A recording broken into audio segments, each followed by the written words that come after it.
ఇక కాంగ్రెస్ పార్టీలో లోకల్ పంచాయతీలు పీక్స్ కు చేరుతున్నాయి. నేతలు హద్దులు దాటుతున్నారు. సొంత పార్టీ నేతలపైనే వ్యక్తిగత దూషణలు, ఆరోపణలకు దిగుతున్నారు. Parakala MLA CM Revanth Reddy target గా కుండా సుస్మిత చేసిన కామెంట్స్ హస్తం పార్టీలో ఇప్పుడు కాకరేపుతున్నాయి. నేతలు హద్దు దాటి ప్రవర్తిస్తుండటంతో టీపీసీసీ క్రమశిక్షణ కమిటీ యాక్షన్ పై ఫోకస్ పెట్టింది. కొండా సుస్మిత కామెంట్స్ పై ఆమె తల్లి మంత్రి కొండా సురేఖకు నోటీసులు కూడా ఇచ్చారు కాంగ్రెస్ క్రమశిక్షణ committee chairman MP Mallu Ravi.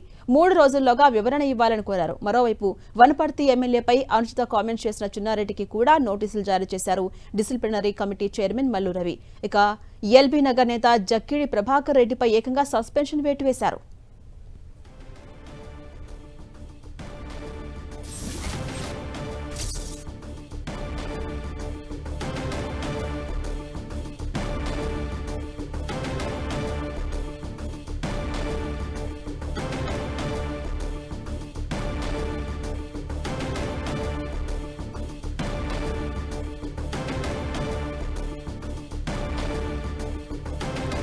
కొరడా జరిపిస్తోంది కాంగ్రెస్ క్రమశిక్షణ కమిటీ. పలువురికి నోటీసులు కూడా జారీ చేసింది. అందులో ప్రధానంగా ఉన్నటువంటి కొండా సురేఖ కూతురు కొండా సుస్మితకు సంబంధించిన అంశంపై కూడా ఆమె తల్లి కొండా సురేఖకు నోటీసులు జారీ చేశారు. 3 రోజుల్లోగా వివరణ ఇవ్వాలని అందులో కోరారు.